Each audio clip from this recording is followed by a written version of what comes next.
Live है Keshav. Keshav, live है क्या?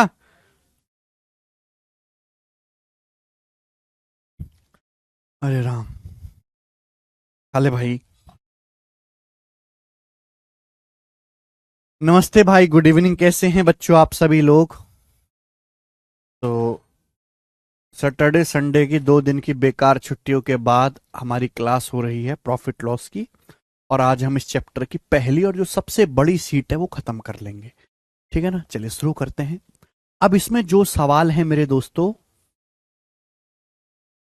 एक दो टाइप के बाद एक ही टाइप बचा है इसमें, डेविएशन का। मैं आपको दिखाई दे रहा हूं। चलिए शुरू करते हैं। पहला सवाल 126, एक ही सवाल करवाएंगे। जोसेफ ने दो ऊनी जैकेट 2100 और 3150 में खरीदे। पहले जैकेट को K% प्रॉफिट पर, दूसरी को K% लॉस पर बेचकर उसे ज्ञात हुआ कि दोनों का सेलिंग प्राइस सेम है। पिछली क्लास में मैंने आपको ये टाइप समझाया था, सेम सेलिंग प्राइस। के का मान ज्ञात करें, उसी में एक सवाल रह गया है ये। भाई जोसेफ भाई साहब ने दो जैकेट खरीदे। एक जैकेट खरीदा 2100 रुपए का और दूसरा जैकेट खरीदा है 3150 रुपए का। ठीक है। पहली जैकेट को K% प्रॉफिट पर बेचा। आप बताओ, हर चीज का प्राइस अपने आप में 1 होता है, 100% होता है। पहली जैकेट को K% प्रॉफिट पर बेचा तो पहली जैकेट कितने में बेची? 2100 का 1+K%। दूसरी जैकेट को K% लॉस पर बेचा।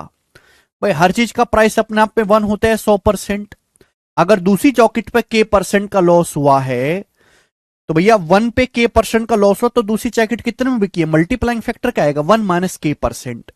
ये पहली जैकेट का सेलिंग प्राइस है, दूसरी जैकेट का सेलिंग प्राइस बराबर होना चाहिए। बराबर कर दिया। हम्म यहां से सॉल्व करके K का मान निकालना है। बताओ किससे जाएगा? जीरो तो तक कट ही जाएगा। 105 दूनी 210, 105 तिया 315। देखो अंदर गुणा, 2 एकम 2, 3 एकम 3, 2 और 3 का डिफरेंस 1 बराबर क्या आएगा? 2 के और ये माइनस का 3 के। 2 के परसेंट माइनस का 3 के परसेंट इधर आएगा, 2 के और 3 के 5 के%। तो इसका मतलब K% की वैल्यू 1/5 आ गई। अगर K% 1/5, 1/5 किसकी फ्रैक्शन वैल्यू होती है? 20% की। यानी कि K का जो मान है बेटा वो 20% है और 20 सवाल का आंसर है। K का जो मान है वो 20 है। बात समाप्त। मुझे लगता है आपको टाइप अच्छी तरीके से समझ में आया है। खत्म। अगला क्वेश्चन करेंगे मेरे प्यार भी, ध्यान से सुनिएगा। ध्यान से सुनिएगा। अगला टाइप है नो प्रॉफिट नो लॉस। अगला टाइप है नो प्रॉफिट नो लॉस। ध्यान से समझिएगा, नो प्रॉफिट नो लॉस। जैसे एक आदमी ने दुकान खोली। दुकान में वो साबुन भी खरीद के लाया और सर्फ भी खरीद के लाया। साबुन भी खरीद के लाया और सपोज शैम्पू भी खरीद के लाया। अब साबुन पे कुछ अलग फायदा कमाएगा, शैम्पू पे कुछ अलग फायदा कमाएगा। भाई एक आदमी ने दुकान खोली, दुकान में बहुत सारा सामान है, साबुन भी है, शैम्पू भी है, नमक भी है, तेल भी है, चीनी भी है। हर सामान पे अलग अलग फायदा होगा। फिर वो शाम को जब अपना गल्ला बंद करेगा तो ये चेक करेगा कि पूरे सामान जो मैंने बेचा है दिन भर में, टोटल जो मैंने ट्रांजैक्शन किया उस टोटल ट्रांजैक्शन में कितना लाभ हुआ। अगर नो प्रॉफिट नो लॉस है तो इसका मतलब यहां पे दो केस बनते। अगर नो प्रॉफिट नो लॉस है तो इसका मतलब कि जो हमारा टोटल कॉस्ट प्राइस है, सारी वस्तुओं का जो टोटल क्रय मूल्य है वो सारी वस्तुओं के विक्रय मूल्य के बराबर है। यानी कि हमने टोटल सामान जितने रुपए में खरीदा है, हमने टोटल सामान उतने ही रुपए में बेच दिया है। बात समझ में आई? Concept number 1। एक कंसेप्ट ये बनता है। दूसरा कंसेप्ट देखो, ध्यान सुनिएगा। जैसे भाई आपके पास सर्फ भी है, शैम्पू भी है। आप सर्फ पे 5 रुपए का फायदा कमाते हो और शैम्पू पे आपको 5 रुपए का नुकसान हो जाता है, तो भी तो आप जीरो पे आ गए। अगर आपने एक वस्तु पे 5 रुपए फायदा कमा लिया, दूसरे पे आपको 5 रुपए का नुकसान हो गया, यानी कि एक वस्तु पे जितना फायदा है दूसरी पे उतना मेरे दोस्तों लॉस हो गया, तो भी तो नो प्रॉफिट नो लॉस हो जाएगा। तो नो प्रॉफिट नो लॉस का मतलब कि जितना आपको प्रॉफिट हुआ है जितना मेरे दोस्तों आपको प्रॉफिट हुआ है, अगर उतने ही रुपए का आपको लॉस हो जाए तो भी मेरे दोस्तों नो प्रॉफिट नो लॉस रहेगा। तो ये दोनों कंसेप्ट यहां से बनते हैं। मुझे लगता है समझ में आई होगी बात। ठीक है, ये बेसिक है। अब इस पर बेस्ड सवाल 3 क्वेश्चंस में आपको करवाऊंगा। सवाल नंबर 127। पहला सवाल, सवाल यह है कि अनिल ने कुल 10,000 के प्राइस में 2 वस्तुएं खरीदी, ए और बी। ए को 15% लाभ पर बेचा, बी को 10% हानि पर बेचा। यहां से सवाल सॉल्व होगा। पूरे सौदे में उसे ना तो कोई लाभ हुआ ना हानि हुई। वस्तु ए का सेलिंग प्राइस ज्ञात कीजिए। तो मैंने मान लिया कि अनिल ने 2 वस्तुएं खरीदी हैं, उनका क्रय मूल्य ए और बी है। ए को 15% लाभ पर बेचा, बी को 10% हानि पर बेचा। पूरे सौदे में ना लाभ हुआ ना हानि। इसका मतलब कि ए पे जितना फायदा कमाया है, दूसरी वस्तु बी पे उतना ही नुकसान हो गया। भाई आर्टिकल ए पे कितना लाभ हुआ, उसके सीपी का 15%। आर्टिकल बी पे कितना लॉस हुआ, 10%। आर्टिकल बी पर उसके क्रय मूल्य का 10% लॉस हुआ। अगर पूरे सौदे में ना लाभ हुआ ना हानि, इसका मतलब है कि आर्टिकल ए पे जितना फायदा कमाया है, आर्टिकल बी पे उतने ही का नुकसान होना चाहिए। यानी कि आर्टिकल ए का प्रॉफिट बराबर आर्टिकल बी का लॉस। जब मैं इसको बराबर करूंगा तो यहां से आर्टिकल ए और आर्टिकल बी के सीपी का रेशियो आ जाएगा। 15 उधर जाएगा, 5 दूनी 10, 5 3 15, 2:3। भाई दोनों आर्टिकल का टोटल सीपी क्या है, ए प्लस बी का 5, 2 और 3 5। सवाल में 5 की वैल्यू 10,000 रुपए दी है। सवाल में 5 की वैल्यू 10,000 रुपए दी है, तो 2 की वैल्यू कितनी है, 2,000 गुना 4,000 रुपए। 5 की वैल्यू 10,000, 2 की वैल्यू 4,000। तो आर्टिकल ए का सीपी 4,000 रुपए है। लेकिन सीपी नहीं पूछा, आर्टिकल ए का सेलिंग प्राइस पूछा है। आर्टिकल ए को 15% लाभ पर बेचा गया है, तो 4,000 पे आर्टिकल ए का सीपी 4,000 है। 15% लाभ कमाओगे, 4,000 का 15% कितना होता है, 600। 4,000 पे 600 का लाभ कमाओगे तो सामान कितने बिकेगा, 4600 में। इस सवाल का आंसर है। बिल्कुल बेसिक सी बात है। सुंदरम पत्रा जी, ऐसे सवाल आने वाले हैं। सेकंड शीट में है जी ये। नेक्स्ट अगला क्वेश्चन, एक और क्वेश्चन बिल्कुल ऐसा ही। लता ने 2160 रुपए में 2 पंखे खरीदे जी। अगला सवाल है, लता ने 2160 में 2 पंखे खरीदे। एक पंखे को 15% के लाभ पर, दूसरे को 9% के लॉस पर बेचा गया। पूरे लेन देन में ना तो लाभ हुआ ना हानि हुआ। प्रत्येक पंखे का लागत मूल्य ज्ञात कीजिए। ये आपके सामने सवाल है। हर कोई बच्चा कर सकता है कि लता ने 2160 में 2 पंखे खरीदे। माना पहला पंखा ए रुपए का है, दूसरा पंखा बी रुपए का है। बोला पूरे लेन देन में ना तो लाभ हुआ ना हानि हुआ। पहले पंखे का क्रय मूल्य ए है, दूसरे का बी है। पहले पंखे को 15% लाभ पर बेचा गया, दूसरे पंखे पे 9% का लॉस हुआ, दूसरे पे 9% का लॉस हुआ। अगर पूरे ट्रांजैक्शन में, पूरे लेन देन में लाभ हुआ ना हानि, इसका मतलब कि आपने पहले पंखे पे जितना प्रॉफिट कमाया है, दूसरे पंखे पे उतने ही रुपए का लॉस हो गए। बराबर होना चाहिए, ए का प्रॉफिट बराबर बी का लॉस। तो यहां से दोनों पंखों की सीपी का अनुपात आ जाएगा 9:15। 9:15 कितना आ जाएगा, 3/5। 3/5 आ जाएगा मेरे दोस्तों। बट टोटल सीपी कितना है दोनों पंखों का, ए का 3 है, बी का 5, 3 और 5 8। 8 की वैल्यू सवाल में टोटल सीपी कितना दिया है, 2160 रुपए। बताओ कितने गुना है, तो आपका जवाब होगा सर 8 दूनी 16 और ये 5 8 7 56, 270 गुना। 270 गुना, तो 3 की वैल्यू भी 270 गुना होगी, 810। 5 की वैल्यू भी 270 गुना होगी, 1350। तो पहला पंखा 810 का है, दूसरा पंखा 1350 रुपए का है। ए ऑप्शन सवाल का आंसर है। बहुत बेसिक टाइप है ये, टाइप बहुत आसान है। नो प्रॉफिट नो लॉस का जब भी आए मेरे दोस्तों, तो आपको पहले आर्टिकल का लाभ दूसरे आर्टिकल पे होने वाले नुकसान के बराबर कर देना है, बात खत्म। एक और सवाल ऐसा है बच्चों, सॉरी 2 ही क्वेश्चन डाले ना मैंने से। टाइप समाप्त, टाइप समाप्त। अगला टाइप सवाल नंबर 129। ये टाइप खत्म हो गया बच्चों, मुझे लगता है सभी को समझ में आया है। अगला टाइप सवाल नंबर 129 सुनेगा ये जी। एक वस्तु को बेचने से दुकानदार को 20% का लाभ होता है।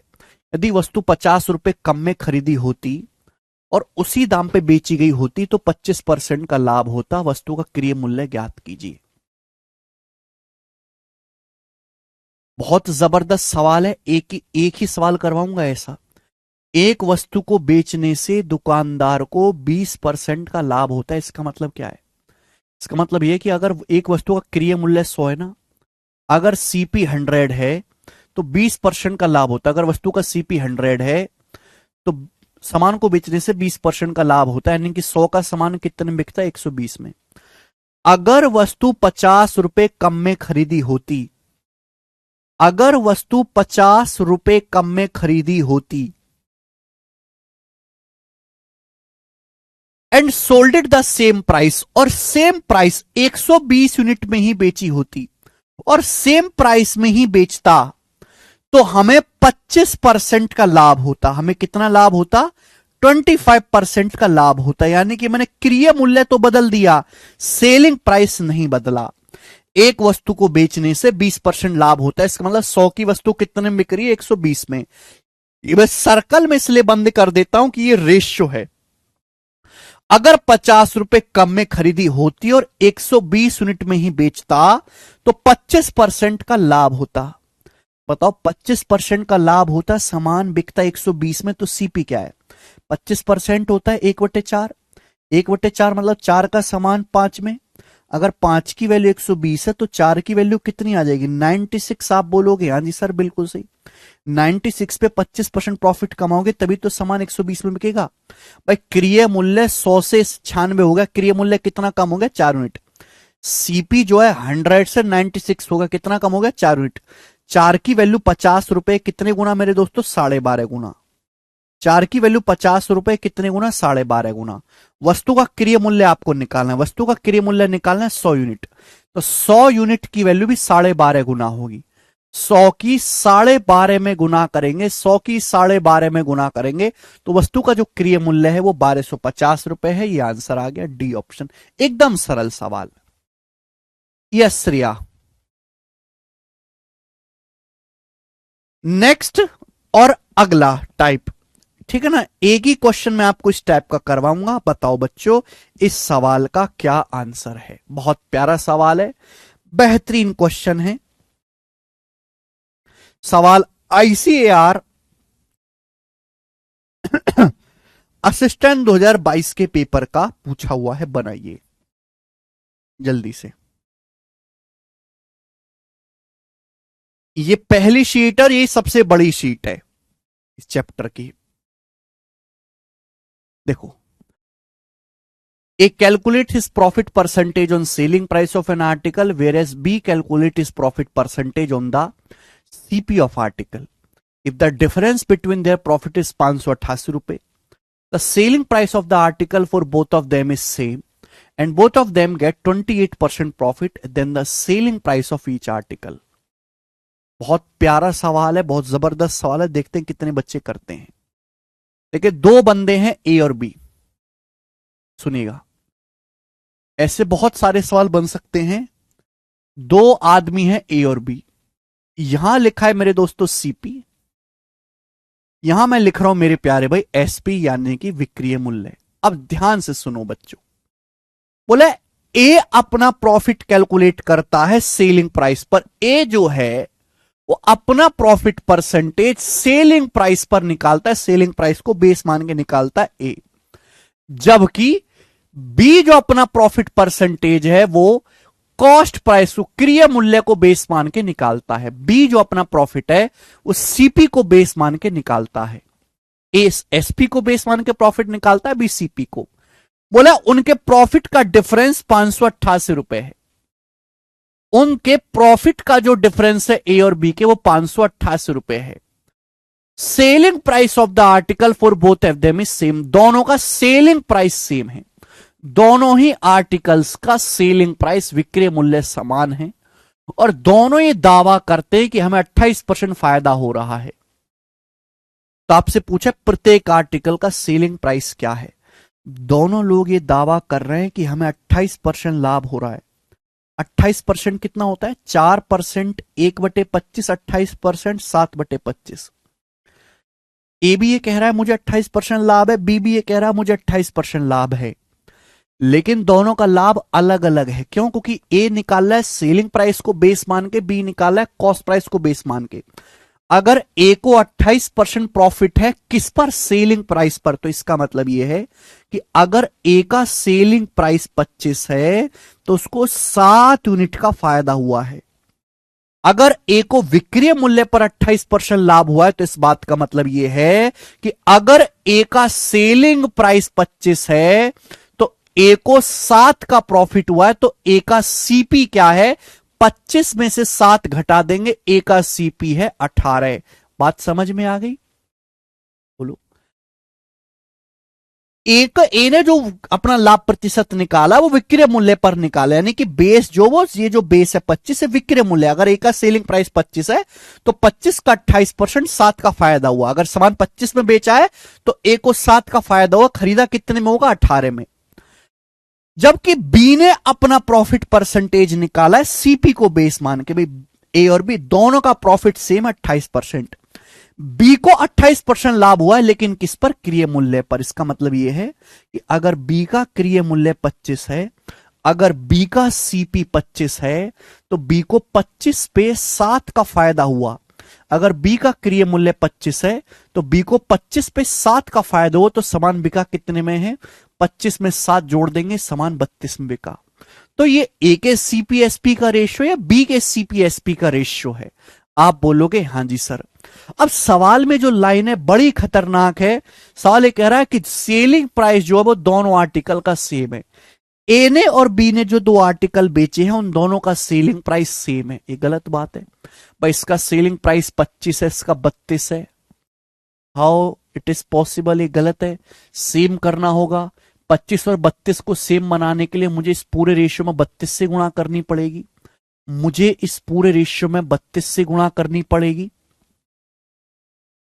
और यहां मुझे मेरे दोस्तों 32 को मैं पूरे रेशियो में यहां ऊपर नीचे 25 से गुणा करनी पड़ेगी। आप बोलोगे हां जी sir, I am getting your point. देखो दोनों का सेलिंग प्राइस सेम हो गया। इसका सेलिंग प्राइस भी 25 गुणा 32 हो गया, इसका सेलिंग प्राइस भी 32 गुणा 25। दोनों का सेलिंग प्राइस सेम बन गया। Yes sir no? आप बोलोगे हां जी सर। सवाल में बोला है प्रॉफिट का डिफरेंस 588 रुपए। प्रॉफिट क्या होता है बेटे? प्रॉफिट होता है selling price minus cost price. What the profit? Selling price minus cost price is the profit. भाई ए का प्रॉफिट क्या है? सेलिंग प्राइस में से कॉस्ट प्राइस घटाएंगे। देखो जब इसमें से इसको घटाओगे ना तो 32 कॉमन आ जाएगा, 32 कॉमन आ जाएगा। और 25 में से 18 घटाओगे 7, 32 गुणा 7। भाई अगर आपके पास 25 गुणा 32 में से 18 गुणा 32 घटाओगे तो 32 कॉमन आ जाएगा। 25 माइनस 18 7। बी का प्रॉफिट क्या है भाई? यहां 25 तो कॉमन ही आ जाएगा। सेलिंग प्राइस में से कॉस्ट प्राइस घटाओगे 25 तो कॉमन ही आ जाएगा। अब आप मुझे बताओ 32 में से 25 घटाओगे तो कितना आएगा? 7। 32 में से 25 घटाओगे कितना आ जाएगा? 7। आप बोलोगे हां जी सर बहुत बढ़िया, मजा आ गया। ये ए का प्रॉफिट है, बी का प्रॉफिट है, दोनों के प्रॉफिट का डिफरेंस कितना है? घटाओ। भाई जब इसमें से ये घटाओगे तो 7 कॉमन आ जाएगा। अब 32 में से 25 घटाएंगे तो 7 आएगा, यानी कि 7 सत्ते 49। दोनों के प्रॉफिट का डिफरेंस कितना है? 49 यूनिट। दोनों के प्रॉफिट का डिफरेंस है 49। सवाल में यही दे रखा है कि दोनों के प्रॉफिट का डिफरेंस 588 रुपए के बराबर है। 49 की वैल्यू 588 रुपए कितने गुना? 49 से कम 49 बचेगा 9, 49 दूनी 98, 12 गुना। 12 टाइम्स है 12 गुना। आपसे पूछा प्रत्येक वस्तु का विक्रय मूल्य। दोनों का विक्रय मूल्य सेम है। प्रत्येक वस्तु का विक्रय मूल्य, इसका विक्रय मूल्य निकालना है तो 12 से गुणा कर देंगे। 12 से गुणा। अब 25 गुणा 12 क्या आएगा? 300। 300 की 32 में गुणा करेंगे 9600 रुपए। तो प्रत्येक वस्तु का जो सेलिंग प्राइस है वो 9600 रुपीज है। और यही सवाल का आंसर आएगा। डी ऑप्शन एकदम सही है। रेशियो से गजब का सवाल है। यस अमन गर्ग। इसी के साथ ये टाइप समाप्त होता है। अब आगे चलते हैं। इसी के साथ बच्चे ये वाला टाइप समाप्त। नेक्स्ट अगला टाइप। ठीक है बच्चों, अगला टाइप।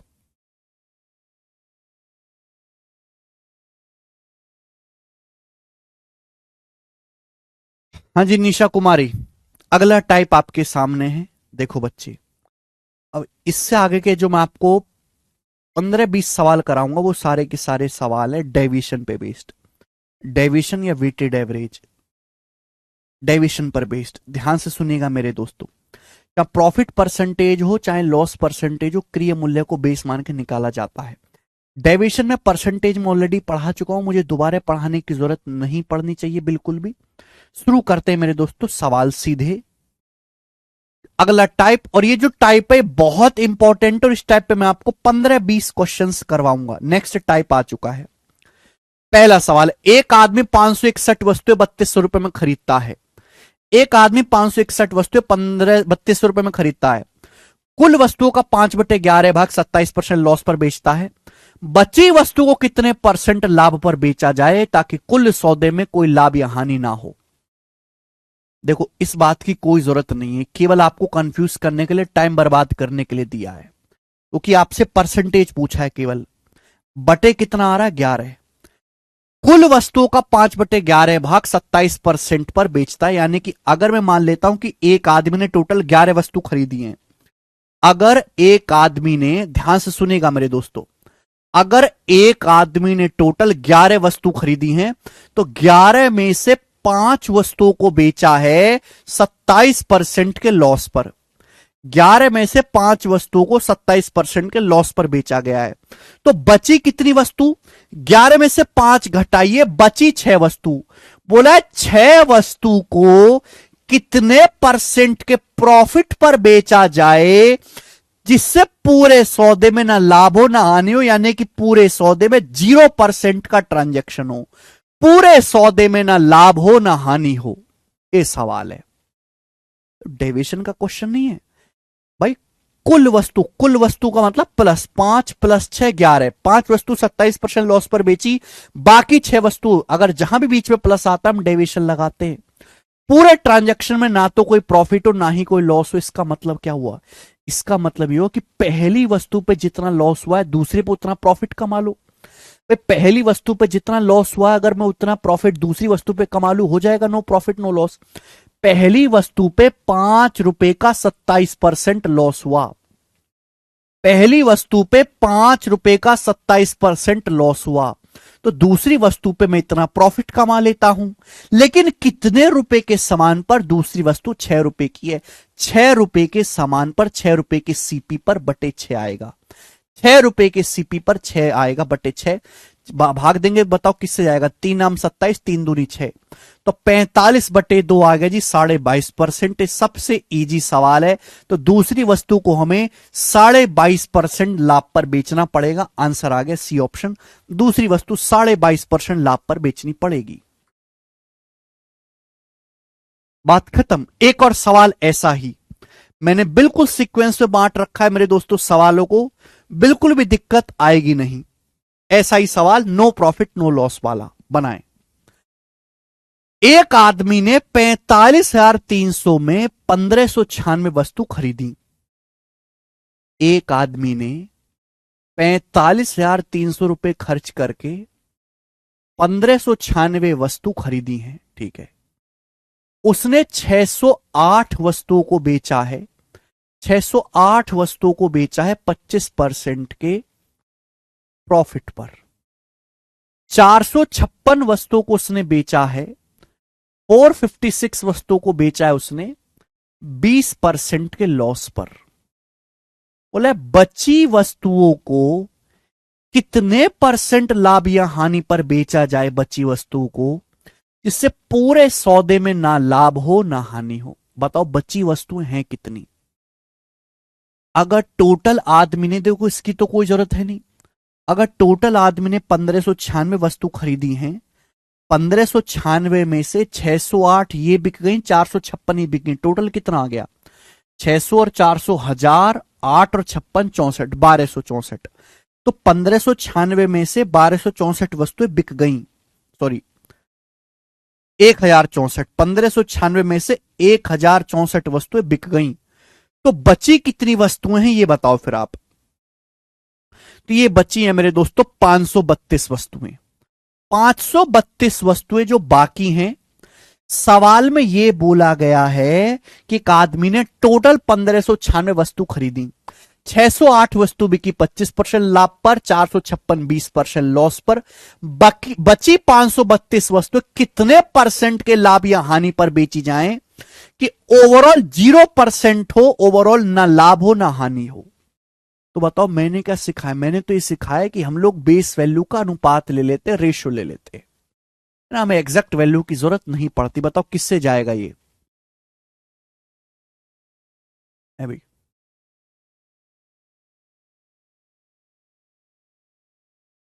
4 से जाएगा।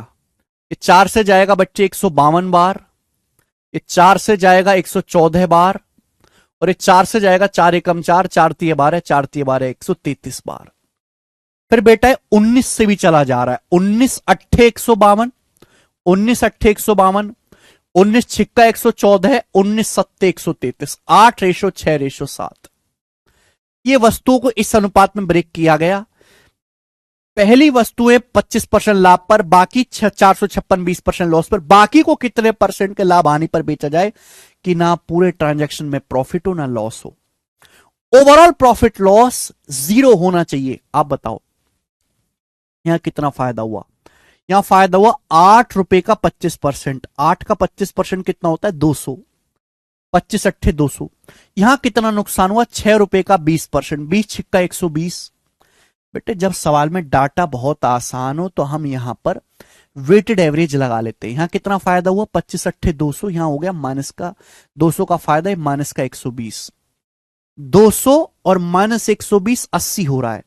अगर 80% फायदा हो रहा है तो मुझे यहां पर 80% का लॉस लेना पड़ेगा, 80% का लॉस लेना पड़ेगा मेरे प्यारे भाई। टोटल 0 आना चाहिए। 25 अट्ठे 200 और ये माइनस 120, 80 हो रहा है। 80 में माइनस 80 जोड़ेंगे तब 0 आएगा, 80 में माइनस 80 जोड़ेंगे तब 0 आएगा। तो यह 80% नुकसान होना चाहिए कितने के समान पर? 7 रुपए के समान पर बटे 7। यानी कि बची वस्तुओं को हमें 80 बटे 7 के लॉस पर बेचना पड़ेगा। 11 सत्ते 77 बचेगा 3, 7 चौक 28। तो 11.4% के आसपास आंसर आएगा पहला ऑप्शन। तो बची वस्तु को 11.42% के नुकसान पर बेचना पड़ेगा और ये आंसर है। ये मेरे दोस्तों अगली शीट में निशा कुमारी जो डाउट आप पूछ रहे हैं, अगली शीट में इस वैरायटी के सवाल हैं। ठीक है,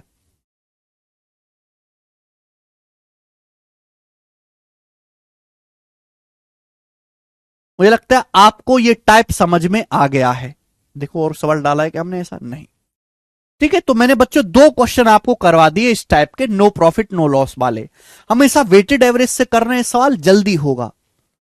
ठीक है ना। अब किसी बच्चे ने वेटेड एवरेज पढ़ा ही नहीं है परसेंटेज में तो मैं इसकी कोई मदद नहीं कर सकता। आगे चलते हैं, अगला सवाल, अब अगला टाइप। ठीक है जी,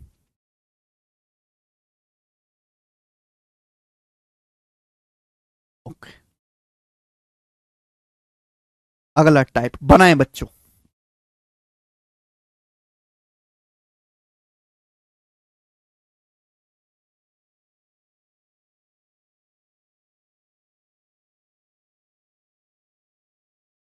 सवाल है अगला 133। सवाल को पढ़ते ही पता लग जाएगा कि यहां पे हमको ओवरऑल निकालना है।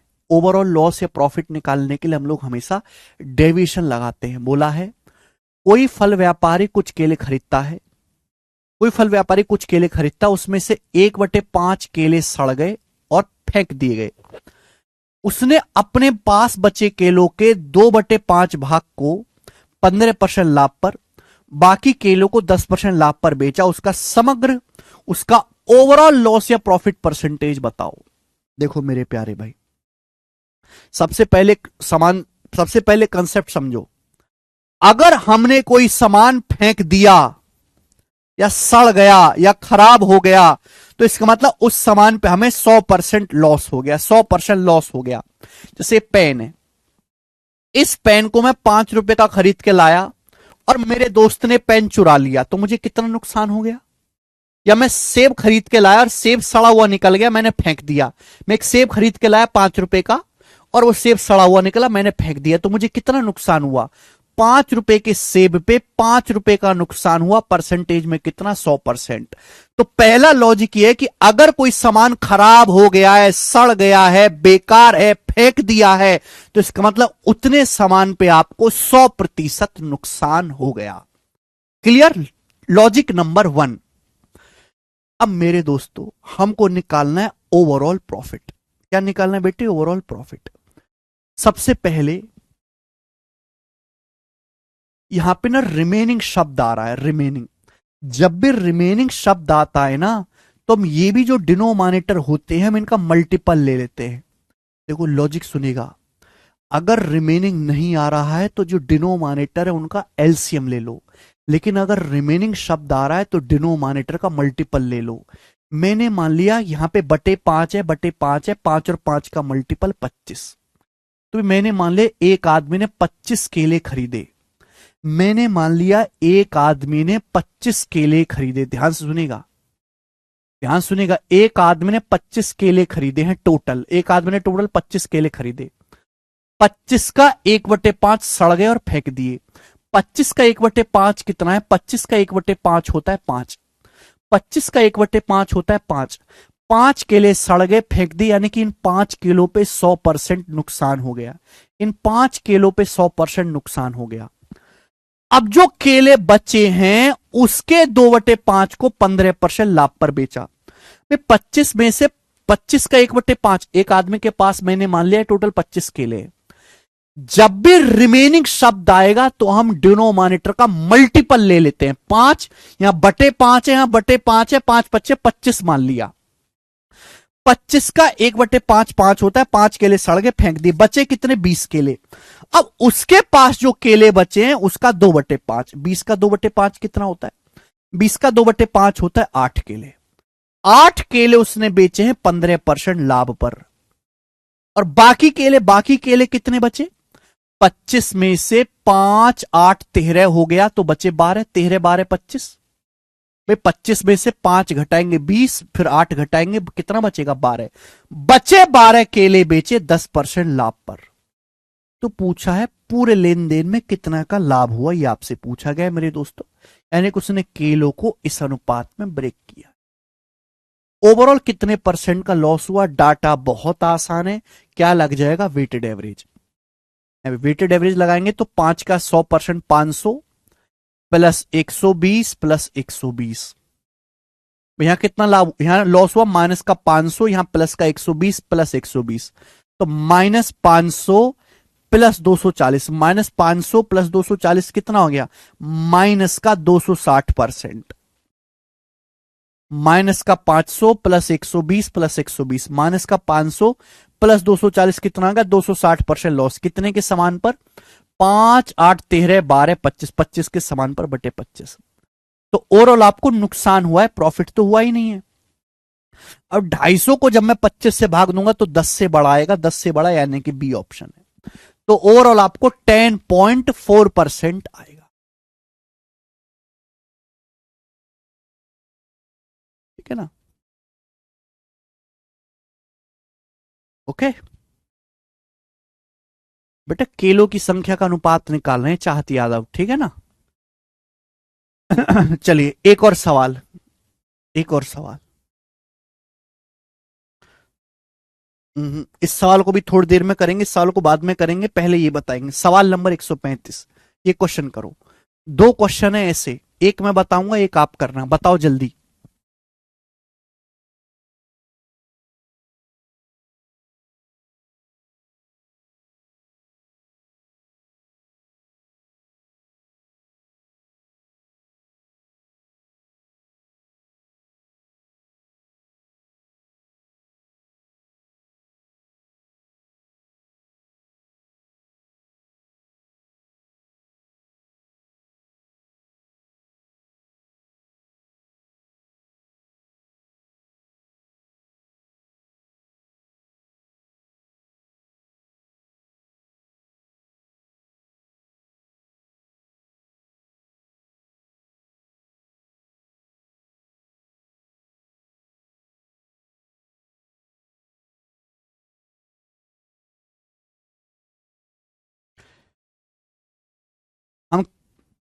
श्रेया सिंह, श्रेया,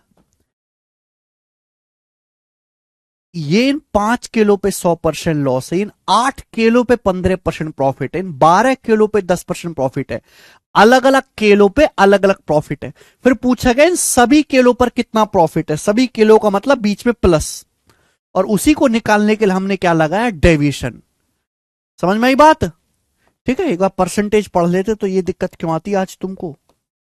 चलिए, 2 क्वेश्चन है बेटा ऐसे, सवाल नंबर 135 और 136। एक क्वेश्चन मैं करवाऊंगा, एक आप करिएगा।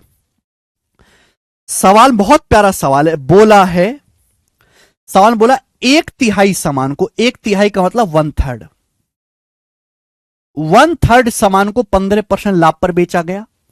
25% सामान, 25% मतलब 1/4, 1/3 सामान को 15% लाभ पर बेचा गया, 25% 1/4, 1/4 सामान को 20% लाभ पर बेचा गया, और बाकी सामान को 20% लॉस पर बेचा गया। ये बोला गया है।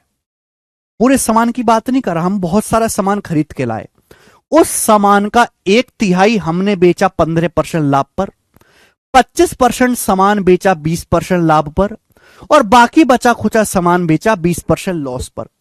अगर पूरे लेन देन में सारे सामान पर, पूरे लेन देन का मतलब टोटल सामान पर, अगर टोटल सामान पे 138.5 का कुल लाभ हुआ, तो आपसे पूछा है सामान का वैल्यू क्या है, सामान का प्राइस क्या है, ये आपसे पूछा गया है।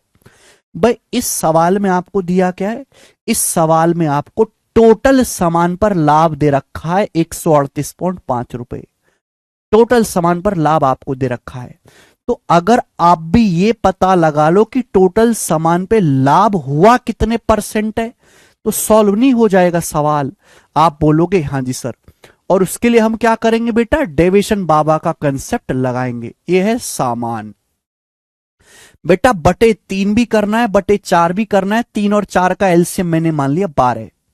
माना कि एक आदमी ने टोटल 12 वस्तुएं खरीदी हैं, 12 सामान खरीदा है, तो 12 का 1/3 कितना होता है, 12 का 1/3 होता है 4, 4 वस्तु बेची 15% के लाभ पर। तो मैंने मान लिया कि एक आदमी ने टोटल 12 वस्तु खरीदी हैं, 12 का 1/3 होता है 4, 4 वस्तु 15% लाभ पर, 12 का 25% या 12 का 1/4 कितना होता है 3, 3 वस्तु बेची 20% लाभ पर। फिर बची कितनी वस्तु, 12 में से 4 और 3 7 बिक गई, 12 में से 7 घटाओ तो बची 5 वस्तुएं, बची 5 वस्तुओं को बाकी सामान को 20% लॉस पर बेचा गया, बाकी वस्तुओं को 20% लॉस पर बेचा गया। तो ये मैंने वस्तुओं को इस अनुपात में ब्रेक किया। तो आप मुझे ये बताओ कि ओवरऑल ट्रांजैक्शन में, पूरे लेन देन में सभी वस्तुओं पर मिलाकर कितना लाभ हुआ। तो डाटा बहुत आसान है, हम डेविएशन भी लगा सकते, वेटेड एवरेज भी वो आसान है। 4 वस्तुओं का 15%, 15 चौका 60, 3 का 20%, 20 तिया 60, और यहां नुकसान हो गया 5 का 20%, 100। तो 60 जमा 60 120, 120 माइनस 100, 20% का फायदा हुआ, 20% का फायदा हुआ कितने के सामान पर। आप बोलोगे सर 4 3 7 5 12 के सामान पर 20% बटे 12। तो हम ये कह सकते हैं कि पूरे लेन देन में आपको 20/12% का फायदा हुआ। किससे जा रहा है, 4 से। 4 पंजे 20, 4 तिया 12, 4 पंजे 20, 4 तिया 12, यानी कि पूरे लेन देन में आपको 5/3% का फायदा हुआ।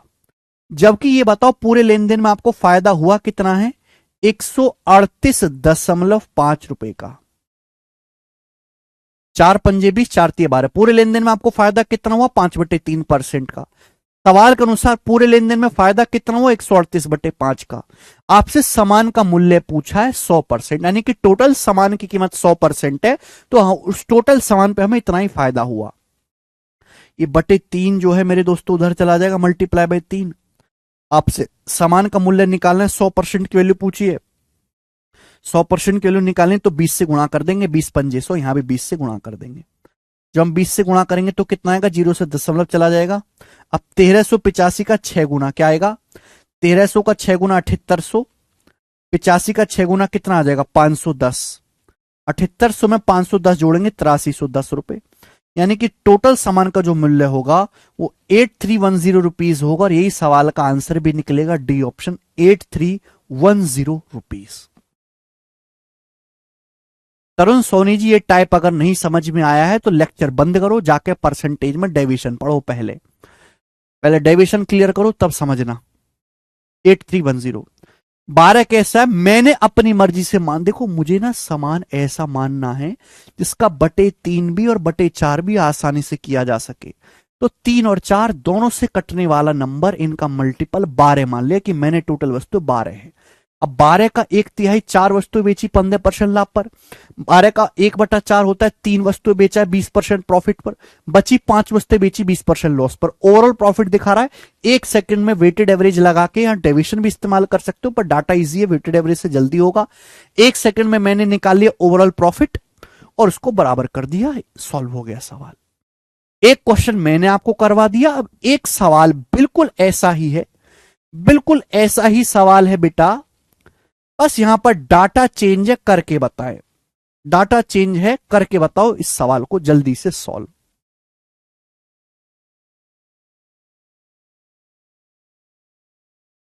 जल्दी से सॉल्व करो बच्चों।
भाई केजरीवाल जी के दिन तो बड़े खराब चल रहे हैं यार।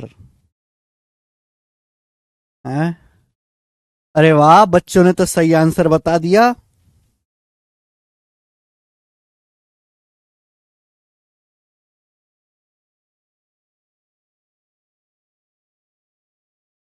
हम्म,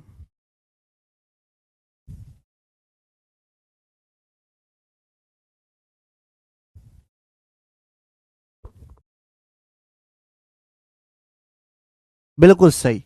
सवाल का आंसर है बच्चों सी ऑप्शन, एकदम ठीक बता रहे हैं आप, 2700 रुपए। ठीक है ना। चलिए ध्यान से सुनिएगा अगला टाइप। देखो सारे सवाल डेविएशन पर बेस्ड हैं, लेकिन एक ही कंसेप्ट पर बेस्ड सवालों में भी बहुत सारी वैरायटी होती हैं। अब मैं हर वैरायटी के एक दो क्वेश्चंस आपको करवा रहा हूं। ठीक है ना, चलेगा। अब जैसे बच्चों ये वाला टाइप है, और इस टाइप के भी बच्चों में आपको यहां पर एक और दो दो क्वेश्चन मैंने सीट में डाले हैं। सवाल नंबर है 137, ये बताइएगा 137 नंबर।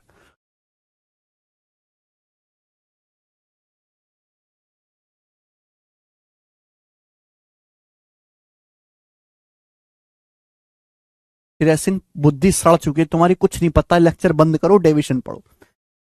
अब सवाल 137 आप खुद से ट्राई करना, मैं आपको अच्छा सवाल बता दे रहा हूं। सवाल 138 एक मैं बता रहा हूं, एक आप खुद से ट्राई करना। ये सवाल आईसीएआर के पेपर में आया था। देखो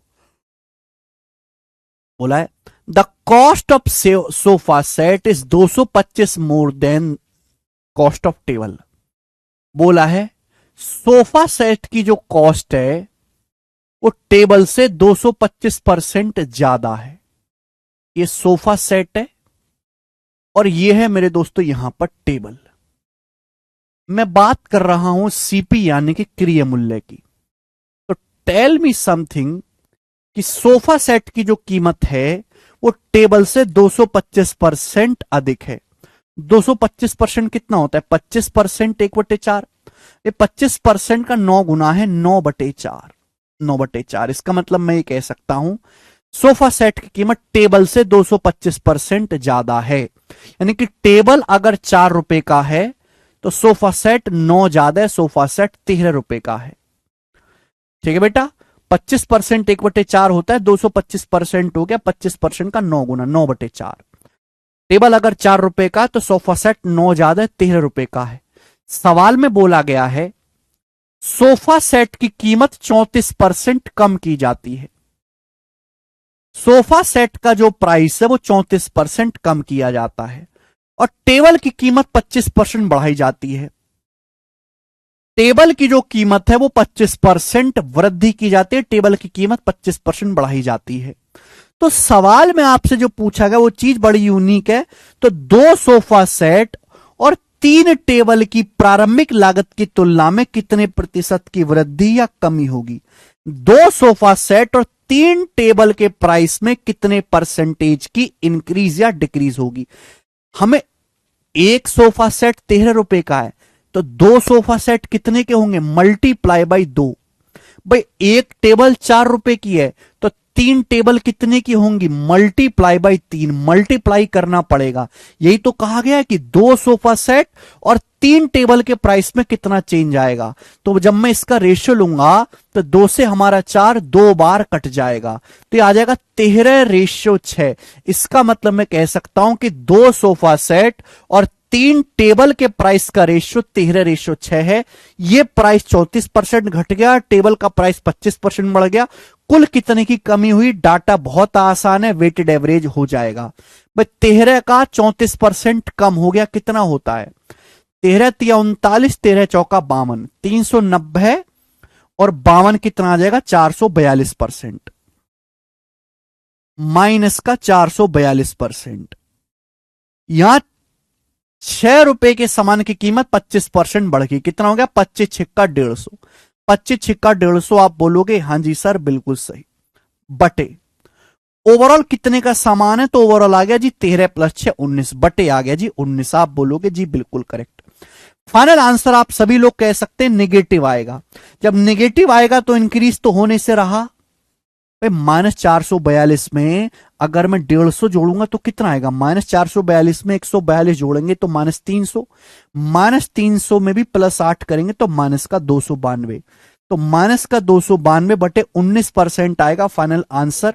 इतने प्रतिशत की कमी होगी 2 सोफा सेट 3 टेबल के प्राइस में। फाइनल आंसर निगेटिव आ रहा है तो डिक्रीज होगा, इंक्रीज नहीं होगा।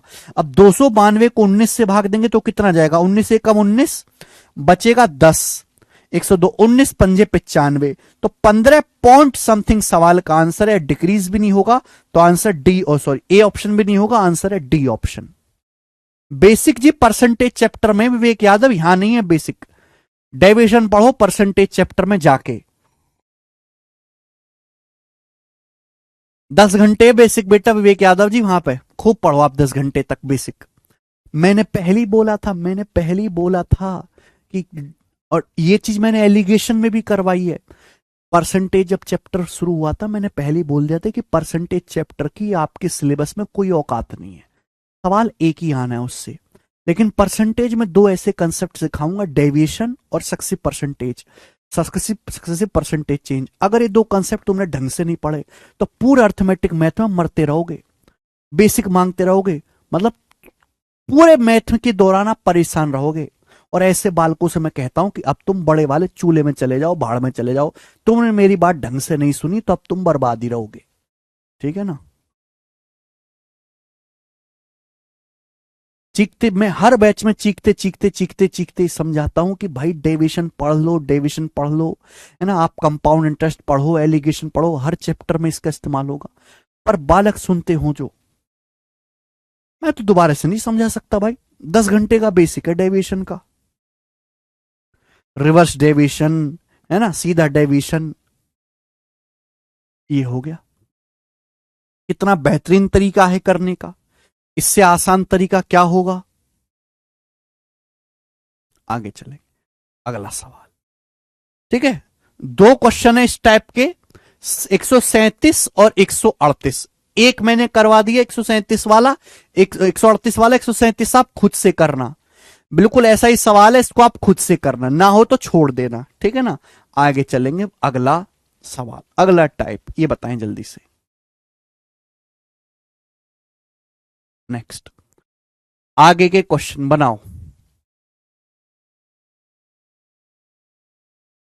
सवाल नंबर 139, जल्दी से जवाब दीजिएगा, क्या उत्तर है। सवाल है आईसीआर टेक्नीशियन 2023 के पेपर का पूछा हुआ, ठीक है ना। अगला टाइप आपके सामने आएगा और इस पे मैं आपको,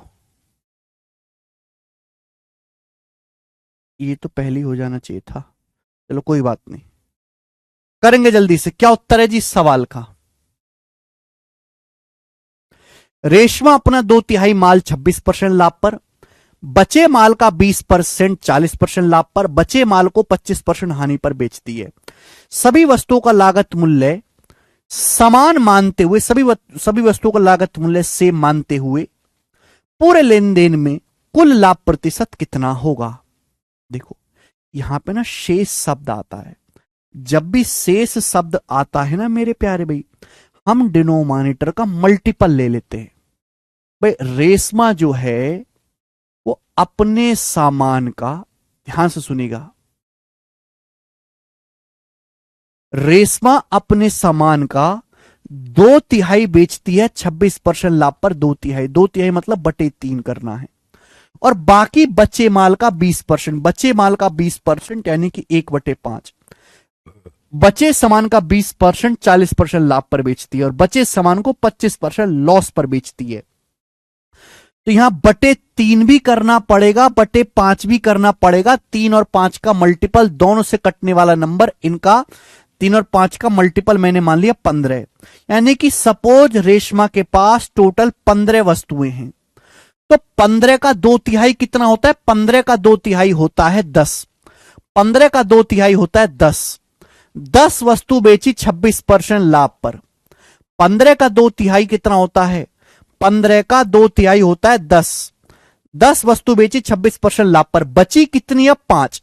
15 में से 10 वस्तु बेचती तो बची कितनी 5। 15 में से 10 घटाएंगे तो बची कितनी 5। 5 वस्तुओं का 20%, 5 का 20%, 5 का 20% कितना होता है। 5 का 20% होता है 1। एक वस्तु बेची 40% लाभ पर, तो बची कितनी वस्तु। मैंने टोटल 15 मानी थी, 15 में से 10 और 1 11 वस्तु बिक गई। 10 और 1 11 बिक गई, तो बची कितनी 4। 11 4 15। 4 वस्तु बेची 25% के लॉस पर, 25% के लॉस पर। तो आप ये सामान को इस अनुपात में ब्रेक किया गया है। पूरे सामान पे कितने परसेंट का लाभ या हानि हुई आपसे पूछा गया है। तो नहीं निकाल सकते क्या डाटा, बहुत ईजी है, वेटेड एवरेज से हो जाएगा। भैया 10 रुपए का 26% फायदा हुआ। कितना फायदा हुआ 10 रुपए का 26%, 26 दुसाम 260। या 1 रुपए का 40% फायदा हुआ, तो 260 और 40 300, और यहां 4 रुपए का 15% लॉस हुआ, तो 260 और 400 300, 300 और माइनस का 100 200%। 200% का फायदा कितने रुपए के सामान पर टोटल? 10, 11, 4, 15 के सामान पर बटे 15। किससे जाएगा मेरे दोस्तों? 5 से जाएगा, 40/3। तो ओवरऑल आपको 40/3% का लाभ हुआ। 40/3% कितना होता है? थर्ड ऑप्शन 13 सही 1/3% का आपको ओवरऑल लाभ हुआ। 13 सही 1/3% का, ये इसका आंसर आ गया, तीसरा ऑप्शन। शुभम सिंह कह रहे हैं सर 136 नहीं हुआ। 136 तो 135 की तरह करना है। 135 मैंने करा दिया, 136 खुद करो, ठीक है। सिंपल क्वेश्चन है, सारे सवाल एक ही टाइप से होंगे। ऐसा नहीं कि मैं हर सवाल में अलग अलग तरीका लगा रहा हूं ना भाई। डेविएशन तो ऐसा किंग मेथड है, सवाल कैसा भी हो, आसान हो, इजी हो, कैलकुलेटिव डाटा हो, हर सवाल में अप्लाई होगा।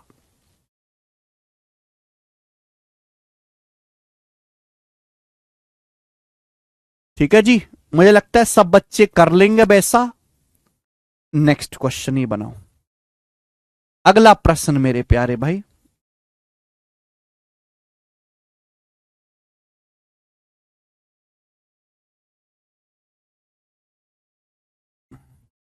अच्छे अच्छे सवाल हैं भाई साहब।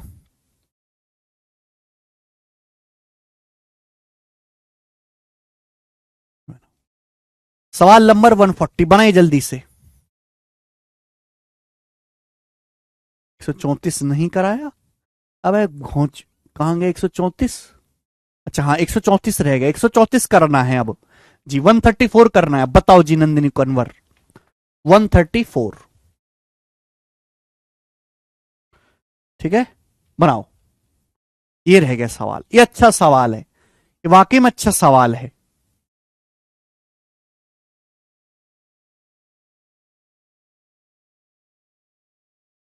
देखो सुनो बेटे, सवाल सुनेगा।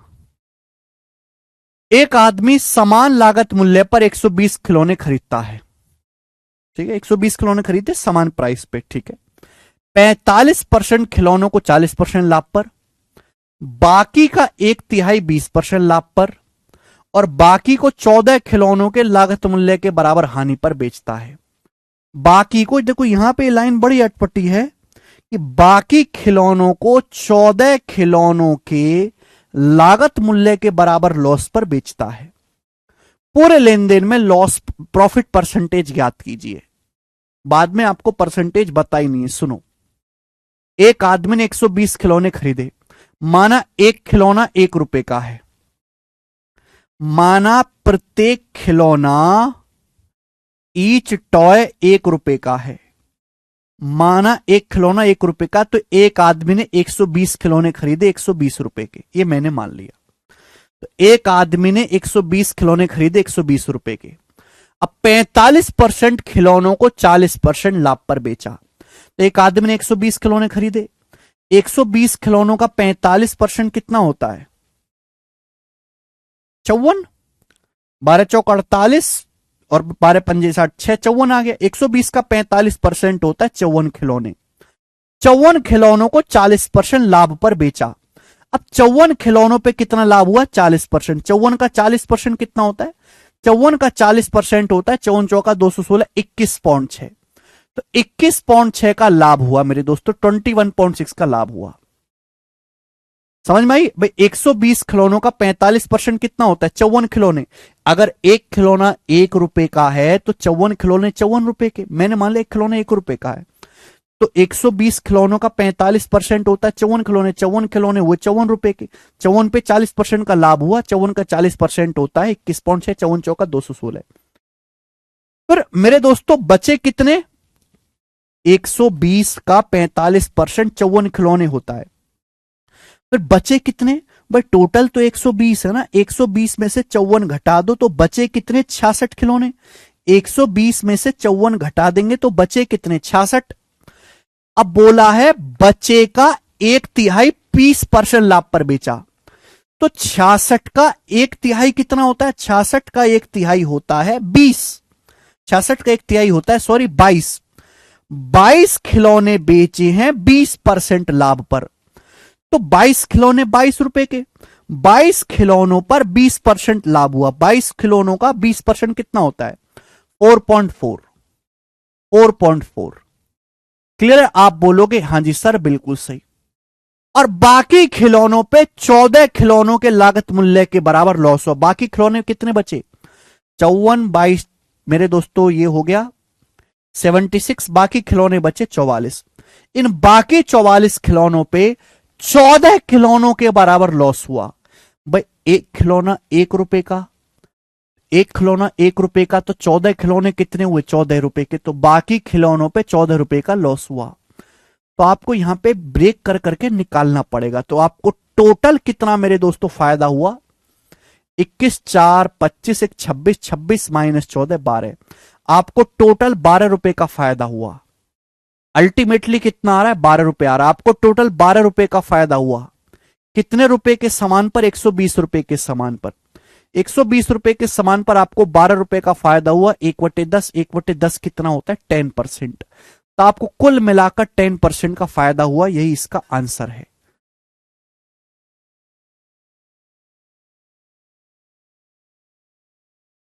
देखो बिल्कुल धीरे धीरे धीरे धीरे एक एक लाइन को पढ़ना है, तो ही आप ये सवाल कर पाओगे। कितने बच्चों को ये सवाल समझ आया? कितने बच्चों को ये सवाल समझ आया? आप मुझे बताओ। फिर से बताऊं क्या? चलो मैं इसी में बता देता हूं फिर से। एक आदमी ने समान लागत पर 120 खिलौने खरीदे। 120 खिलौने। बेसिक पढ़ो पहले जाकर अंशुल चौधरी। सवाल नहीं होता बेसिक से, सवाल तो सवाल के नजरिए से होता है। बेसिक पढ़ना पड़ता है, जाके डेविएशन पढ़ो जाके पहले। यहां तो उसकी जरूरत भी नहीं है। एक आदमी समान लागत मूल्य पर 120 खिलौने खरीदता है। अब देखो सवाल लेंदी है। 45% खिलौनों को 40% लाभ पर, बाकी एक तिहाई को 20% लाभ पर, बाकी खिलौनों को 14 खिलौनों के सीपी के बराबर लॉस पर बेचा। पूरे लेन देन में प्रॉफिट परसेंटेज क्या है? तो मान लिया एक खिलौना 1 रुपए का है। प्री का ही सवाल है, एक खिलौना 1 रुपए का है। तो एक आदमी ने 120 खिलौने खरीदे। कितने के होंगे? 120 रुपए के खिलौने होंगे। एक खिलौना 1 रुपए का है, तो एक आदमी ने 120 खिलौने खरीदे 120 रुपए पे। बोला 45% खिलौनों को 40% लाभ पर बेचा। तो भाई 120 का 45% निकालो पहले। 120 खिलौनों का 45% आएगा 54 खिलौने। 54 खिलौने हुए 54 रुपए के। 54 खिलौने हुए 54 रुपए के। 54 रुपए के सामान पे 40% का लाभ हुआ। अब 54 का 40% आ गया बेटे 21.6। 21.6 का लाभ हुआ। अब बचे कितने खिलौने? बोला बाकी के एक तिहाई को 20% लाभ पर। कृपया सॉल्यूशन ना देखे, क्वेश्चन देखे। बाकी के एक तिहाई को 20% लाभ पर 120 खिलौनों में से 54 खिलौने बिक गए, बचे 66 खिलौने। अब 66 का एक तिहाई कितना होता है? 22 खिलौने।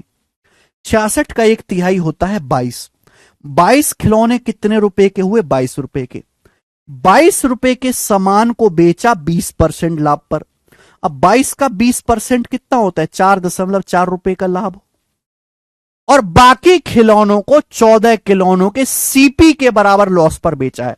भाई एक खिलौने का सीपी 1 रुपए है, तो 14 खिलौनों का सीपी कितना होगा? 14 रुपए। तो बाकी खिलौनों को 14 रुपए के नुकसान पर बेचा गया है। तो टोटल आपको कितना हुआ भाई? 21 4 25 1 26 माइनस 14। टोटल आपको 12 रुपए का फायदा हुआ। 120 रुपए के सामान पर आपको 12 रुपए का फायदा हुआ। 1/10 यानी कि 10% इस सवाल का आंसर है। ये हो गया जी। हाँ बिल्कुल प्री में आएगा। ऐसा सवाल क्यों नहीं आएगा प्री में? अच्छा सवाल था। आगे चलेंगे। नेक्स्ट क्वेश्चन सवाल नंबर 140 बनाए।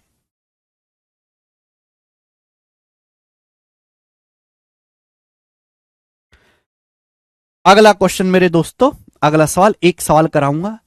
एक आदमी ने सेब केला और संतरे खरीदे 20 25 और 30% के लाभ पर बेचता है। एक आदमी सेब, एप्पल, बनाना और ऑरेंज 20 25 30% के लाभ पर बेचता है। बहुत बढ़िया सवाल है, बहुत प्यारा। एक आदमी सेब, केला और संतरा 20 25 30% के लाभ पर बेचता है। यदि फलों के क्रय मूल्य का अनुपात 2 3 5 है, और फल 5:4:2 के अनुपात में बेचे जाते हैं तो लाभ प्रतिशत ज्ञात कीजिए। बहुत बढ़िया सवाल। एक आदमी एप्पल, बनाना और ऑरेंज बेचता है। एप्पल बेचता है 20% लाभ पर, बनाना बेचता है 25% लाभ पर, और ऑरेंज बेचता है बेटे वो 30% के लाभ पर, 30% के लाभ पर। अच्छा मेरे दोस्तों, एक फलों के क्रिय मूल्य का अनुपात कितना है? 2:3:5। यानी कि एक एप्पल 2 रुपए का है, एक केला 3 रुपए का है, एक संतरा 5 रुपए का है, और फल इस अनुपात में बेचे जाते हैं। इस बात का क्या मतलब है? इस बात का मतलब यह है कि 5 बेचे जाते हैं एप्पल, 4 बेचे जाते हैं बनाना और 2 बेचे जाते हैं ऑरेंज। अगर एक एप्पल 2 रुपए का है तो 5 एप्पल कितने के होंगे? Multiply by 5। ये फल के सीपी का अनुपात है भाई। एक एप्पल, एक बनाना, एक ऑरेंज के सीपी का अनुपात 2:3:5 है। पर एप्पल बेचे हैं 5, बनाना बेचे हैं 4 और ऑरेंज बेचे हैं 2। तो एप्पल, बनाना और ऑरेंज पे टोटल खर्चा किस अनुपात में हुआ? इस रेशियो में। आप समझो, मार्केट में केले 60 रुपए दर्जन है, 60 रुपए दर्जन है केले, और आपने मेरे दोस्तों 5 दर्जन केले खरीदे, तो खर्चा कितना आएगा? 60 × 5, 300 रुपए का। तो हम यहां पे खर्चा निकाल रहे हैं कि भाई एक एप्पल, एक बनाना, एक ऑरेंज के सीपी का रेशियो 2:3:5 है। लेकिन भाई एप्पल बेचे हैं 5, बनाना बेचे हैं 4 और ऑरेंज बेचे हैं 2, तो खर्चा किस अनुपात में हुआ है? मल्टीप्लाई करनी पड़ेगी, इन दोनों की मल्टीप्लाई करेंगे तो आएगा रेशियो। किससे कट रहा है? 2 से। 2 से चला जाएगा, 2 दूनी 4, 2 चला जाएगा, तो आ जाएगा 5:6:5। एप्पल पे, बनाना पे और ऑरेंज पे जो खर्चा हुआ है 5:6:5 के अनुपात में हुआ है। एप्पल, बनाना और ऑरेंज पे जो खर्चा हुआ है 5:6:5 के अनुपात में हुआ है। आप बोलोगे हाँ सर, आपसे पूछा ओवरऑल प्रॉफिट या लॉस परसेंटेज बताओ, तो बेटे यहां देखो डेविएशन डाटा बहुत आसान है, वेटेड एवरेज भी लग जाएगा। एप्पल पे देखो यहां हुआ 5 रुपए का 20% फायदा, 20×5 = 100 हो गया, 25×6 = 150, 100 और 150 250, यहां आ गया 150, 100, 150 और 150 कितना आ गया मेरे दोस्तों? 400%। 400% का फायदा हुआ कितने के समान पर? तो 5×6=11, 5×16, 16 के समान पर। 400/16 आ गया 25%। तो ओवरऑल आपको 25% का फायदा हुआ। यही सवाल का आंसर है, डी ऑप्शन। ओवरऑल आपको 25% का फायदा हुआ। ठीक है जी, आगे चलते हैं। एक ही क्वेश्चन करवा रहा हूं मैं, ऐसा हो सकता है आपके पेपर में, यहां तो डाटा कम कैलकुलेशन है, ज्यादा कैलकुलेशन बढ़ा के आपके पेपर में सवाल आए। ठीक है, आगे चलेंगे। अगला टाइप, अगला टाइप मेरे दोस्तों यहां पे आएगा। अब ध्यान से, नेक्स्ट टाइप। बच्चों अभी तक मैंने आपको जितने भी सवाल कराए वो डेविएशन पर बेस्ड थे, जिसमें आपको ओवरऑल इफेक्ट निकालना है।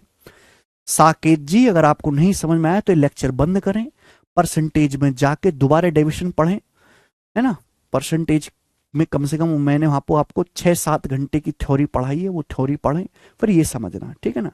डेविएशन नहीं समझाया आपने तो ये चीज आपके बस की चीज नहीं है।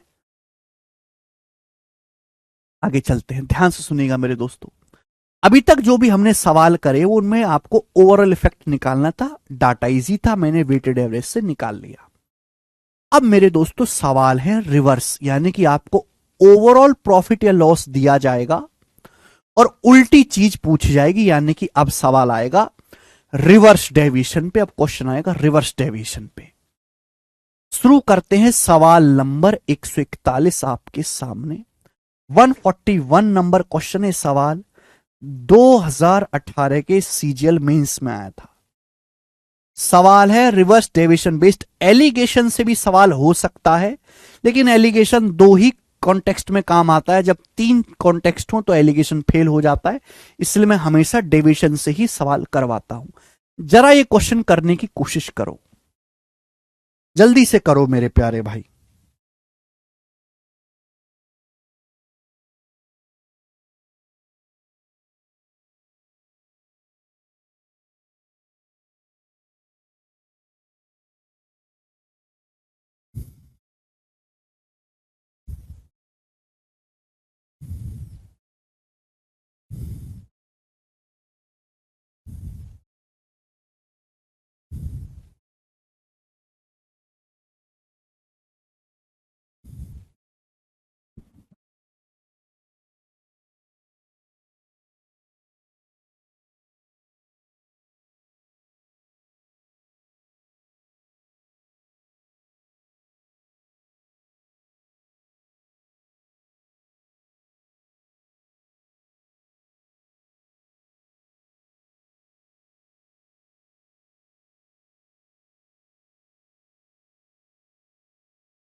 चलो,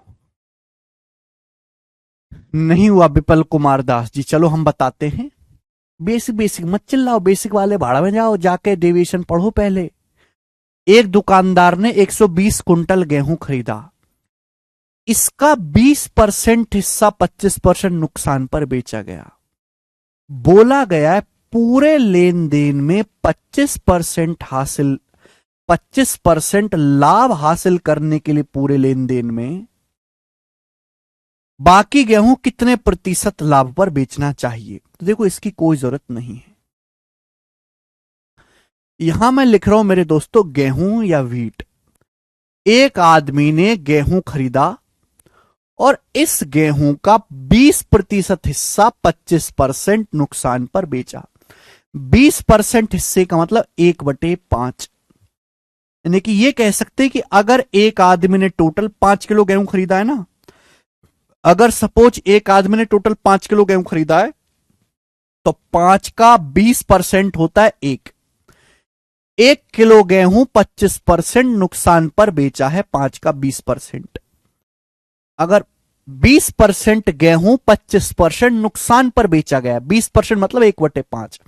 नीचे हमेशा बेस वैल्यू होती है टोटल, यानी कि अगर टोटल सपोज 5 किलो खरीदा है तो 5 में से 1 किलो बेचा 25% नुकसान पर, तो बचा कितना? 4। 5 में से घटाएंगे 4। बोला यह गया है कि बचे 4 किलो गेहूं को कितने परसेंट के फायदे पर बेचना चाहिए, जिससे कि ओवरऑल 25% का गेन हो, ओवरऑल 25% का फायदा हो। ओवरऑल 25% गेन कमाने के लिए बचे गेहूं को कितने परसेंट प्रॉफिट पर बेचना चाहिए, यह सवाल है। तो this is the question of reverse deviation. बताओ, रिवर्स डेविएशन मैंने आपको सिखाया है। अगर आपने नहीं पढ़ा तो भैया आई कांट डू एनीथिंग।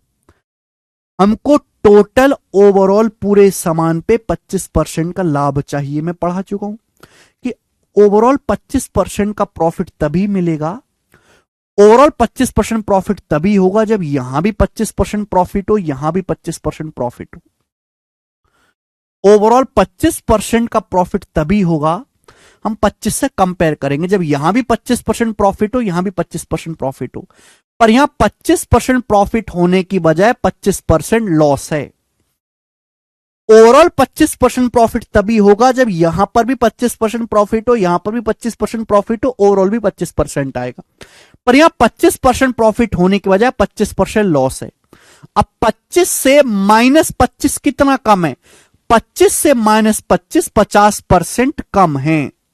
होना चाहिए था 25% प्रॉफिट, हो गया 25% लॉस। कितना? 25 से -25 कितना कम है? 50% कम है। तो 1 रुपए का 50% नुकसान हो गया, 1 का 50% नुकसान हो गया। बैलेंस करने के लिए एक्स्ट्रा करवा देते मेरे प्यारे भाई। कितने के सामान पर? आप बोलोगे सर जी 4 रुपए के सामान पर बटे 4। अब 50/4 होता है 12.5। अब 25 में अगर मैं 12.5 जोड़ दूंगा तो कितना आएगा? 37.5। तो 37.5 सवाल का आंसर है। बचे को 37.5% लाभ पर बेचना चाहिए। This question is very very fantastic. इससे बेहतरीन सवाल बन ही नहीं सकता। एक सवाल मैं आपको ऐसा और करवाता हूं। यह सवाल 2014 के मेंस के पेपर में आया था। सवाल काफी पुराना है, लेकिन आज भी सवाल में दम है, बच्चे कर नहीं पाते। सवाल ये देखिएगा, 35% सामान को 65% लाभ पर और बची वस्तुओं को X% नुकसान पर बेचा गया। कुल मिलाकर 12% नुकसान हुआ है, तो X का मान ज्ञात कीजिए। देखो, सवाल है रिवर्स डेविएशन का। आपको यहां पे ओवरऑल प्रॉफिट दिया हुआ है। ये हो गई मेरे दोस्तों वस्तुएं। कितना? 35%। 35% कितना होता है? देखो, 5% 1/20, 35% 7/20। यानी कि अगर एक आदमी ने टोटल 20 वस्तुएं खरीदी हैं, अगर एक आदमी ने टोटल 20 वस्तुएं खरीदी हैं, तो 20 का 35% किसके बराबर होता है? 7। 20 का 35% होता है 7। अगर एक आदमी ने 20 वस्तुएं खरीदी हैं, तो 20 में से 7 वस्तुएं बेची हैं 65% लाभ पर। 20 में से 7 वस्तु बेची, 65% लाभ पर, बची कितनी? 20 में से 7 घटाओ, बची 13। तो बची 13 वस्तुओं को कितने परसेंट नुकसान पर बेचना चाहिए? बची 13% को कितने परसेंट नुकसान पर बेचा जाए कि कुल मिलाकर 12% का लॉस हो, ओवरऑल 12% का लॉस हो। This is the logic. तो एक आदमी ने मेरे दोस्तों 5% होता है 1/20, 35%, 7/20 है ना, 7/20। 20 में से 7 वस्तु बेची 65% फायदे पर, बाकी 13% को बेचा X% नुकसान पर। X की वैल्यू बताओ अगर पूरे लेन देन में 12% का लॉस हुआ है, जल्दी से। देखो इस सवाल में यहां एलिगेशन भी लग जाएगा, मैं एलिगेशन पढ़ा चुका हूं, ठीक है ना, एलिगेशन भी लग जाएगा, बट जरूरत नहीं है, डेविएशन से जल्दी होगा। भाई अगर ओवरऑल 12% लॉस करवाना है तो यहां भी 12% लॉस होना चाहिए, यहां भी 12% लॉस होना चाहिए।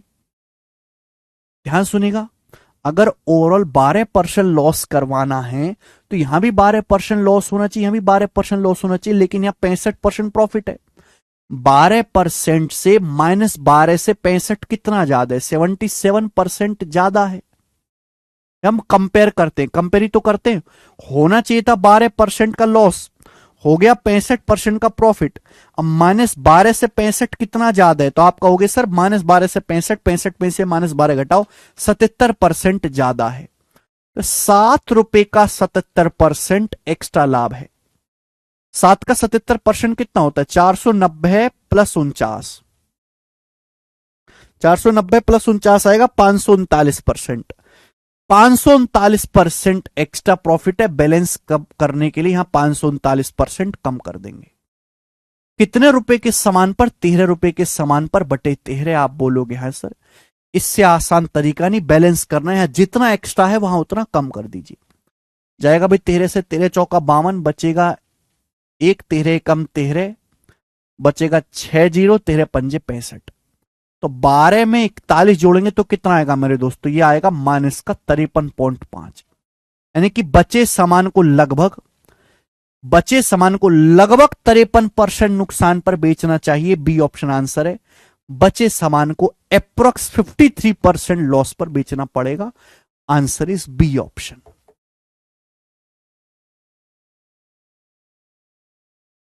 ठीक है भाई, आप बोलोगे जी सर बिल्कुल सही, गजब मजेदार सवाल है, आसान क्वेश्चन है, डेविएशन वाले इजी इजी कर लेंगे। आगे चलेंगे, अगला सवाल बताओ।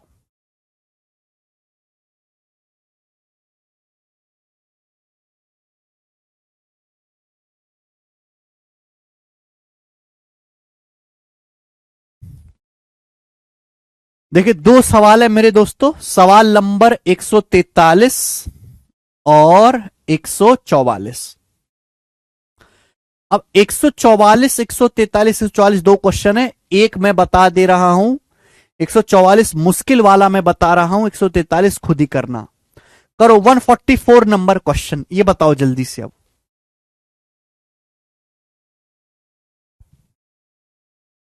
टाइप सेम है मेरे दोस्तों, रिवर्स डेविएशन, इसको मैं बता रहा हूं, पिछला वाला खुद कर लेना, बताओ।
सीमा 40% वस्तु को 25% लाभ पर, बाकी का 20% 35% लॉस पर, बाकी का 25% 15% प्रॉफिट पर।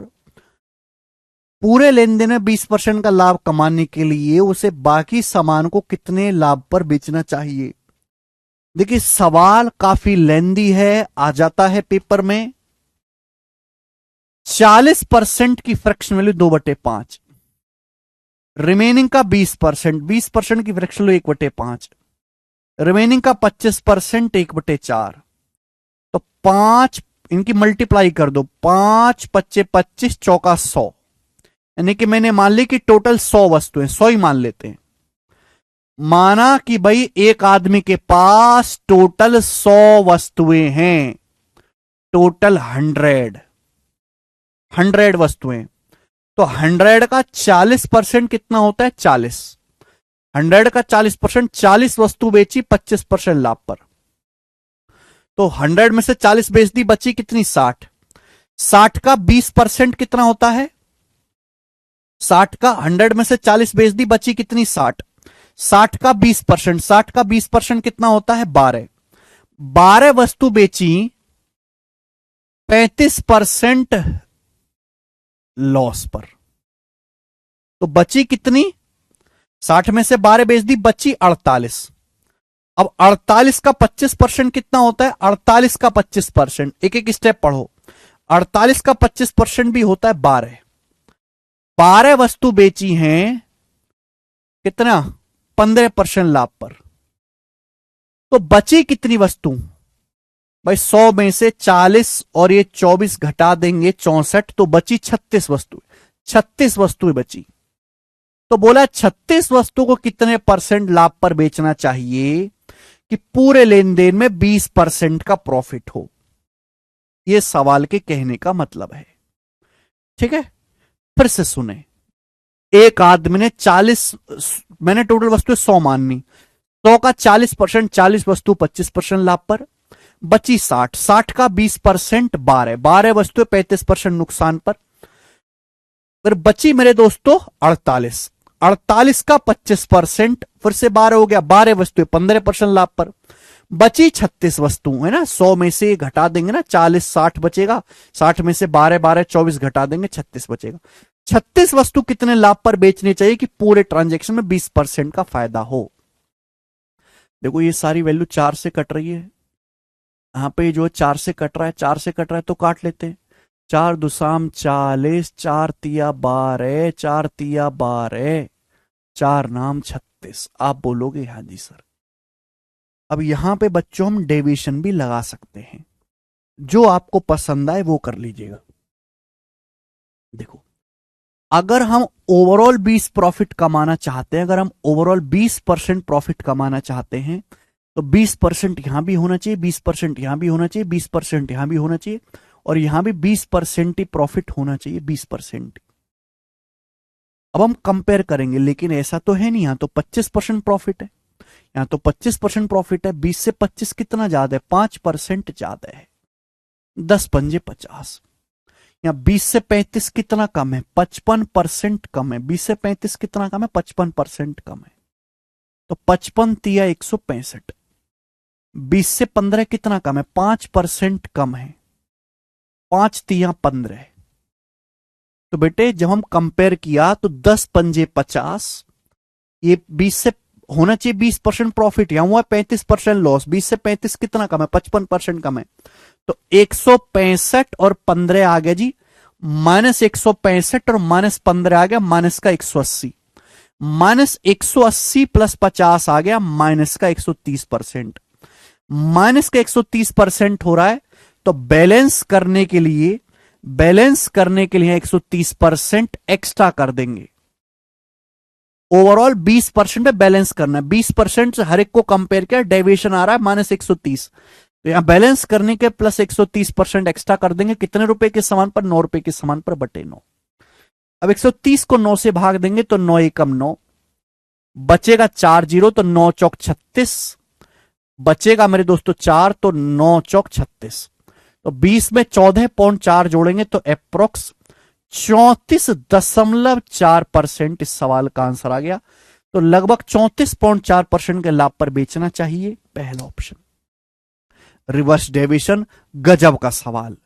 मुझे लगता है कि आपको ये सवाल अच्छी तरीके से समझ में आया होगा। और आज इतना ही छोड़ेंगे बेटे, बाकी कल।